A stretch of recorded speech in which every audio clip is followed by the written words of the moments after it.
France qui innove. On vous met à l'honneur. Anthony Morel, hier soir vous animiez pour BFM Business la 2e édition des talents du numérique.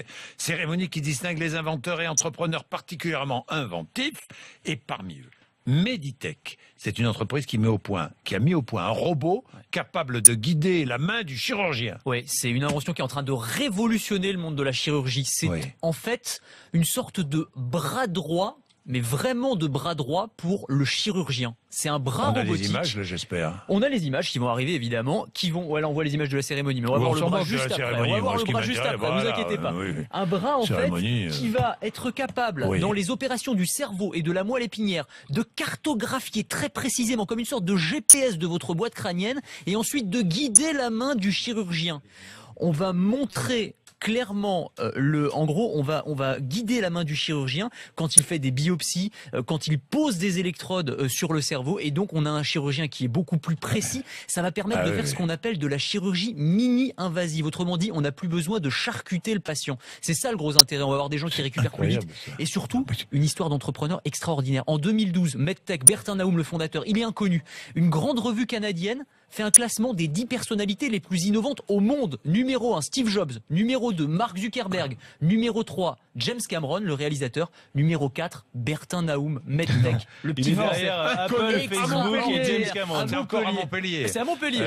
J'ai pas dans le domaine de la santé, de toute façon, dans le domaine de la santé, c'est la ville la plus innovante de France. Absolument. Bon, alors, autre chose. 3 polytechniciens ont créé une intelligence artificielle capable de gérer tous nos rendez-vous à notre place. Oui.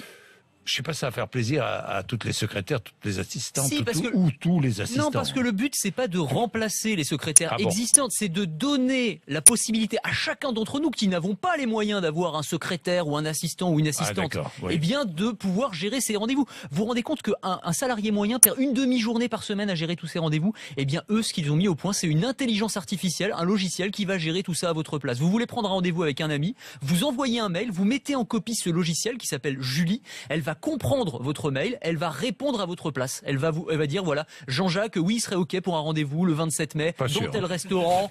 Attendez, ça dépend. Je la mets au défi de savoir ce que pense Jean-Jacques.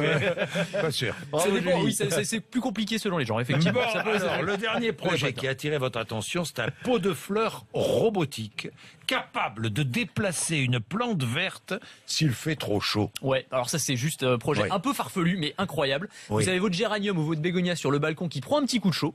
Le pot de fleurs va le comprendre grâce à des petits capteurs électroniques. Il va alors déployer des petites pattes robotiques comme des pattes d'araignée et il va faire bouger la plante verte du soleil vers une zone d'ombre. C'est le seul truc qui manquait aux plantes finalement, des jambes. C'est ça, exactement. Il donne des jambes aux bégonias. Non mais c'est extra.